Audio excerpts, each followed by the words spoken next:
In the beginning of all life forms lies the stem cell, the unprogrammed first cell that has the tremendous potential to grow into all cells.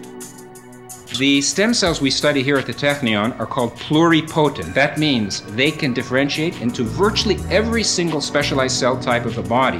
Liver cells, insulin-producing cells, neurons, heart cells which actually beat and can restore cardiac function, musculoskeletal cells, bone, tendon, and that's just the beginning.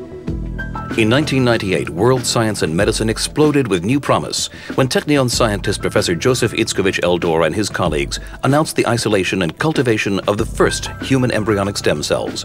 With this breakthrough, future cures for intractable diseases ranging from cancer, heart disease and diabetes to Parkinson's and spinal cord injury became closer than ever.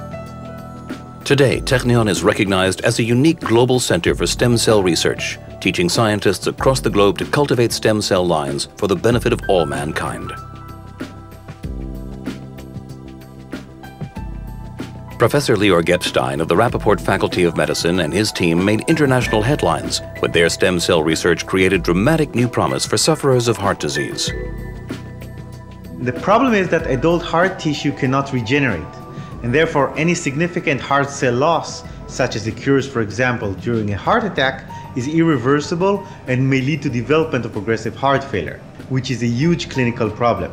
Possible alternative solution is to try to replace the damaged tissue with new heart cells. Our work using embryonic stem cells allowed for the first time to generate in the lab heart cells that have the molecular, functional, and structural properties of heart tissue.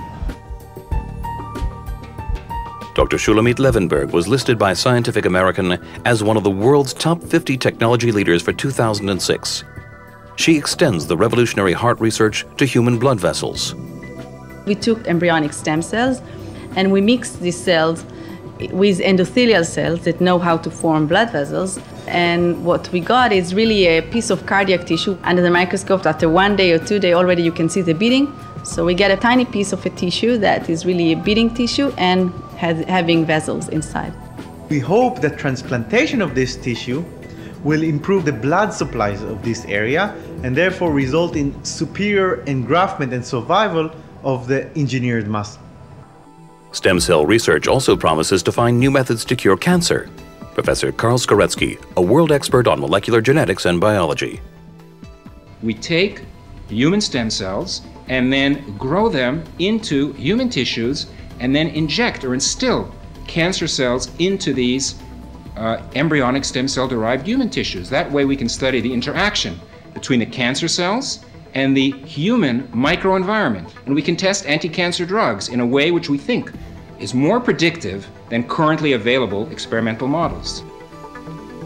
We are concentrating on developing of platform technologies that are extremely unique.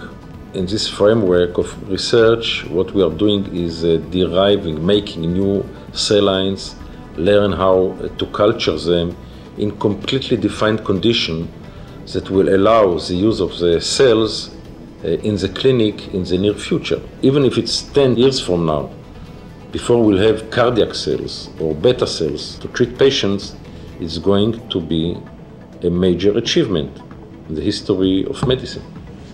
This laboratory that became world expert in growing stem cells is even providing courses for NIH in order to teach investigators in the US how to treat stem cells, how to keep them alive, and how to make them divide over and over again.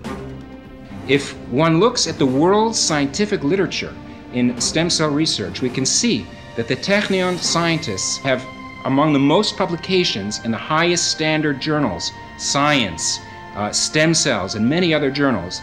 Technion scientists and labs are sought by collaborators from leading universities around the world, MIT, Harvard, the West Coast of the United States, Europe, Asia.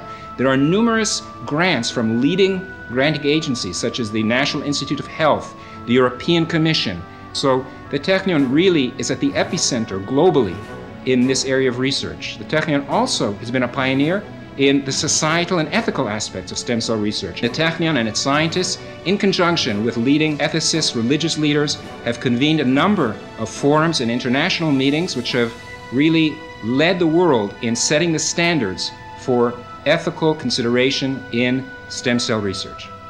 The ability to do this kind of research involves tremendous need for support. And in fact, the Stem Cell Center here at the Faculty of Medicine and our partnerships with the other faculties of the Technion have enjoyed tremendous support from our friends overseas. The American Technion Society in particular has really set this as a priority and has come forward with the resources needed to do this kind of research for the benefit of humankind. Today, the Technion is one of only 10 institutions worldwide that is eligible for NIH funding from the US government. With each stem cell advance, with the support and vision of the American Technion Society and friends around the world, the Technion's achievements are enabling scientists to make new discoveries, initiating collaborations, teaching new generations of researchers, and bringing revolutionary opportunities to scientists across the disciplines. Technion continues to make the impossible possible.